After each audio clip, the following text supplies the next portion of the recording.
Hello শিক্ষার্থীরা, কেমন আছো সবাই? আশা করি সবাই অনেক ভালো আছো। তো আজকের এই ভিডিওটা হচ্ছে অনার্স প্রথম বর্ষের জন্য, যারা অনার্স প্রথম বর্ষের পরীক্ষা দিবা তাদের জন্য।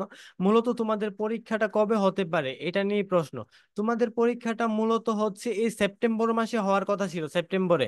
কিন্তু এই সেপ্টেম্বর মাসে সম্ভবত হবে না, কারণ কি, এইচএসসি পরীক্ষা আছে সেপ্টেম্বরের মধ্যে হবে, আর হচ্ছে এক মাসের মতো ওরা বিরতি নিছে, কারণ এইচএসসি যে প্রশ্নগুলো ছিল ওইগুলো হচ্ছে পুড়ে গেছে, আর নতুন করে প্রশ্ন তৈরি করবে, তারপরে পরীক্ষা হবে।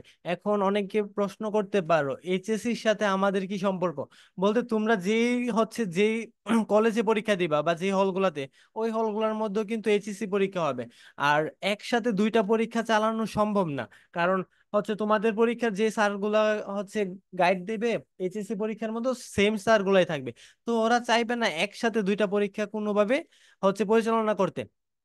আরেকটা কথা কি, সেপ্টেম্বরে যেহেতু পরীক্ষা হবে না, সেই ক্ষেত্রে তোমাদের পরীক্ষাটা হতে পারে সেপ্টেম্বর অক্টোবরের প্রথম সপ্তাহ বা দ্বিতীয় সপ্তাহ। অক্টোবরের প্রথম সপ্তাহ বা দ্বিতীয় সপ্তাহ। আর তোমাদের হাতে মনে হয় সময় আছে প্রায় 2-2.5 মাসের মতো। তো এখনই তোমরা যারা পড়ো নাই, এই যে অনেকগুলা কারণ আছে না পড়ার, কারণ আমাদের এই কোটা সংস্থান আন্দোলন গেল, তারপরে পড়ালেখার মধ্যে একটা গ্যাপ চলে আসছে কিন্তু। তো এই গ্যাপের মধ্যে অনেক স্টুডেন্টই আছে এখনো পড়তে বসে নাই ভালো করে, হ্যাঁ পরীক্ষা হবে কি না এটা না। আর জাতীয় বিশ্ববিদ্যালয়ের উপাচার্য তো পদত্যাগ করলো, এখন জাতীয় বিশ্ববিদ্যালয় চলবে কিনা? অবশ্যই চলবে, কারণ উপাচার্য পদত্যাগ করছে, কিন্তু পরীক্ষা পরীক্ষার জন্য একটা সেন্টার আছে, তারপরে সব মিলে কি তোমাদের পরীক্ষা তো অবশ্যই হবে। আর উপাচার্য নিয়োগ, এখন নতুন করে আবার একজন উপাচার্য আসবে, পরীক্ষা তোমাদের হবে, পরীক্ষার জন্য প্রিপারেশন নাও। আর যারা অ্যাকাউন্টিং ডিপার্টমেন্ট বলতে বিবিএ এর স্টুডেন্ট ফার্স্ট ইয়ার আছো, তোমাদের জন্য প্রিন্সিপাল অফ অ্যাকাউন্টিং বইয়ের উপর আমি অনেকগুলো ফ্রি ক্লাস নিছি।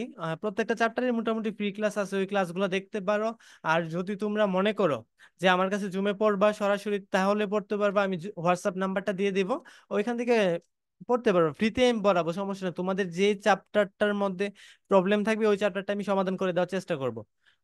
প্রবলেম গুলা দেখালেই হবে। আর যারা পাশ করতে চাও, যা এখনো বই শেষ হয় নাই, ম্যাথ সাবজেক্ট অবশ্যই পড়তে হবে ভালো করে, তো তারাও চাইলে আমার কাছে জুমে পড়তে পারো।